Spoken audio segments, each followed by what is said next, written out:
Ready to go? Just like every team in America, we're really looking forward to starting our season this week. We've had a good camp, done a lot of things differently than we've done in our preparation, and I'm really anxious to see how that correlates to our play on the field. We've got a lot of experienced players back. We have a lot of newcomers that we've injected into this roster that we've worked hard with this last month in training camp. And I'm just really pleased with where we're at right now. But I'm anxious to get going and looking forward to this first opportunity. Obviously, we're going to Austin to play the Longhorns. It's an exciting opportunity for us as a team and a program. You know, we're from the Mountain West Conference. We're very proud of our league. And for us to take and represent our league down there in Austin is a great opportunity for all of us to kind of showcase what we are capable of doing. We've got a lot of players from the state of Texas. I think we got at least 19 from the state of Texas. Many of our starters are born in the state of Texas. And over half of our staff is either from Texas or coached at Texas. So we're very familiar. We recruit down there a lot. And like most people that have been in the state of Texas or from the state of Texas, to play in Austin and Memorial Stadium is a big deal. So we're excited about it. Our kids are excited about it, and we're looking forward to the opportunity. You had a couple focuses that you had in camp that had to deal with the running game. A, you improving in your run game. B, defense improving and stopping the run. How did you feel that developed over camp? You know, it's I think we're a work in progress. I think like most teams, we're really working hard at improving our running game. We're also working hard at stopping the run. And that's going to be a big challenge in this game. You know, Texas does a really good job running the football, one of the top offenses in the nation a year ago. And they were the top, Big 12 team as far as defense was concerned, and did a really good job stopping a run. So that's going to be a challenge in this game. We know that. I really think every game is a challenge to your team because you're trying to execute a game plan, and there's a pathway to victory in every game.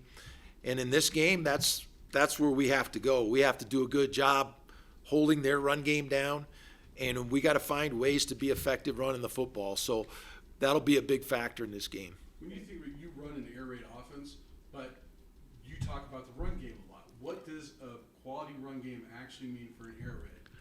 Well, I mean, we want to be able to control the football. We want to get some explosive runs running the football. I think that's something that we feel like is a missing element in our team right now. We played with a walk-on running back all last year, so we didn't have a lot of pop in our running game, and we've got a lot of good players back there now, and so we're healthier at that position. We're more experienced in our offensive line. And let's face it, we were the number one passing team in our league, but we need to be better in the run game. So that's an area where we have to show some improvement. You mentioned stopping the run. They obviously lost their top two backs. Does that make it challenging to prepare, just given kind of some uncertainty of who might be in the mix there? Yeah, and we know that's an important part of what they do. I mean, Sark does a great job with the runs and the RPOs and the different style of running game. We have to do a good job of managing that. We can't let plays get away from us. We can't get big plays down the field. We got to manage that, and there's really no secret to it. It's just playing good fundamental football, and we got to do a great job at gang tackling in this game. I think that's really important. That's something that we want to do and be as a team. And this is our first opportunity. Quinn Ewers, obviously a guy, a lot high profile. What do you see from him on tape and what he can do? Just a real experienced quarterback. I mean, he's played a lot of big games there at Texas. Obviously, played in the college football playoff. Just a quality guy. Seen a lot of tough defenses in their schedule that they play, and he's got a lot of weapons. when you play the University of Texas, you're going to see a lot of speed. Obviously the quality of high school football down there is outstanding, and they basically get their pick, and so they're going to have speed, and we got to be smart about how we handle that. They have a lot of home run hitters. We can't give them a lot of at bats, and so we got to be smart about that. We got to contain that the best we can. But he certainly has a lot of weapons at his disposal, and we got to manage that throughout the game. They're a good football team. They're going to make plays, but we got to try to manage that the best we can.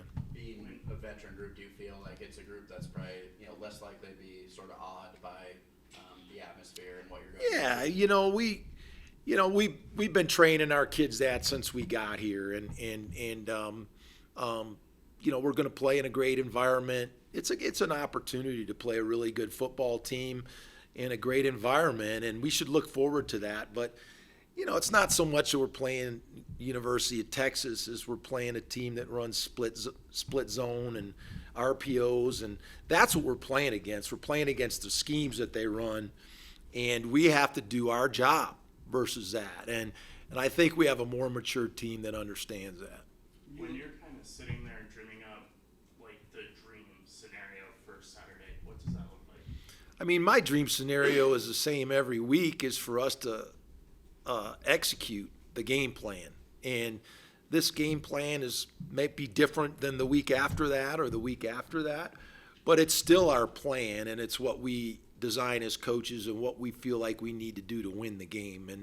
And that changes from week to week depending on the strengths and weaknesses of your opponent. And so, we've had a long time to game plan this game. We're anxious to play it. And I'm excited. Our kids are bouncing around, excited to play a game. They're tired of hitting each other, and we're excited to get our first opponent. When you look at a guy like Quentin, so we talked about they took some hits in running back in camp. They lost most of the top targets from last year, but they bring in transfers. Does a quarterback with that much experience help overcome some of the newness that they might have on offense because of what he sees? It's really hard to say. With the new game, first game of the year, it's kind of like a box of chocolates. You're not sure what you're going to get, but I mean, they have good players. I mean, we know who we're playing. We're playing the University of Texas. We respect what they've done. But, like everybody, they got to go out and play. We have to go out and play. And it's really a measurement of how far we've come in camp and in the off season, and our execution. And it'll come down to, like most games, is who executes the best will have the upper hand. And so they're a challenging outfit now. I mean, they score about 36 points a game a year ago. They hold their opponents to about 18 points a game. And so we gotta throw a wrench into that somewhere. We got to find ways to score more, and we got to find ways to hold them down to what they've been used to. So that's the challenge of the game. That's why you play the game, and we've been preparing for that. You mentioned Texas ties in recruiting. You don't get to play a lot in Texas. Is it nice to go down there at least occasionally, whether it's at Texas or UTSA, just to play there every so often, because that is a strong recruit? There's no doubt. I mean, we recruit the state of Texas, and Texas kids love coming to Colorado and love the mountains up here, and had a lot of success. I mean, we all have a lot of history as coaches. I coached there. I coached at OU. I was in the Big 12 for most of my career and played against the University of Texas a lot. So recruited down there for years. Our kids are excited. When you have kids that are from the state of Texas, they've been looking forward to going down there and play their whole lives. So, that's just what it is. That's college football, and it's a great thing about it. Our coaches are excited. We got a lot of coaches that have coached in the state of Texas. Matt Mummy's from San Antonio. He's never coached at Texas. And so, Bill Bess, we got a lot of coaches that aren't from Texas but have coached in Texas. And so it's a big deal to get a chance to go play there. And I recognize that, and that's just part of what we get to do in college football. And so we're looking forward to the opportunity and excited to get out there and play. There's some changes to college football, the 2-minute warning, effect now. Did you see anything from game Saturday that kind of jumped out to you about how that affects game flow or anything? I just don't know why they keep calling it the 2-minute timeout. Yeah. Yeah, I kind of Good like the call. 2-minute warning myself, but I guess we got to be different from the NFL. But it is different. The new rules changes with the coaching pads and the sideline communication. The timeout at 2 minutes. They're all things we've been practicing. We've had officials in our scrimmages and on our Saturday practices, and we've probably practiced end-of-game scenarios more than we've ever had. Just getting used to 2-minute, 4-minute, those new timeouts. And so it'll be something that we all have to deal with in this new season. I think they're good things. Our coaches love the tablets. I mean, you can get a lot of information. We've gotten used to them very quickly. The coach-to-player deal is a nice add, and there's a lot of coaching points you can make with quarterbacks there. I think it's really great situationally. You can help your kids out a lot and have them think about key coaching points in different situations. And we didn't have that a year ago. I think it's really helpful if you have a young quarterback that hasn't played a lot and maybe needs to be reminded in certain situations, what to expect. So we're excited about that, and be interesting to see how that'll play out throughout the year. You spent a lot of time in the NFL, so did you already have an idea of what that 2-minute timeout was going to look like and how you would use it? Yeah, I mean, I just think there's an added clock stoppage that you have to be aware of, and not only for 2-minute situations, but for 4-minute when you're running the clock out.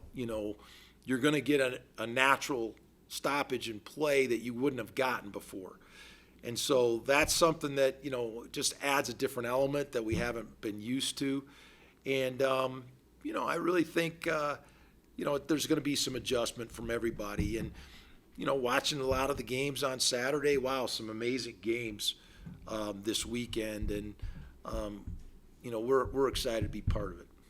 How much, if any, did you know about or have any, I don't want to say influence, but the Terrell Davis come out or some of that stuff? 'Cause I don't think I got a chance to ask you about that. Terrell? Yeah. I mean, Did you know? I got a chance to meet Terrell a couple times. I think it's great. I didn't have anything to do with it, to be honest with you.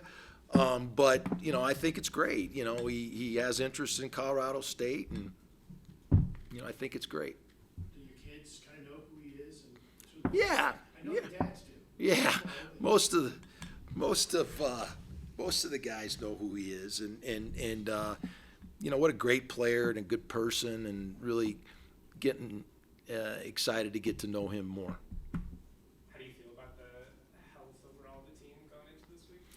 I really feel pretty fortunate. I mean, I think we're like most people. We have a couple of kids.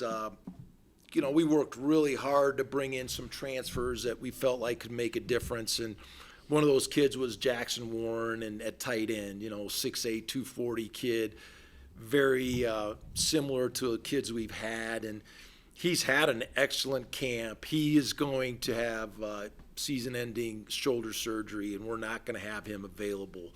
And so we're disappointed about that. Newer Gottooth, pretty impactful defensive end for us, is not going to be available this week. Hopefully we'll get him back throughout the season. He's got some turf toe he's working with. So we're not a finished product. We're dealing with bumps and bruises and injuries just like everybody else that's been hit in the last month. But overall, we're in good health. Our kids are fresh. I'm just really proud of this group. I mean, they've prepared at a very mature level, and they're very, very excited to play their very best.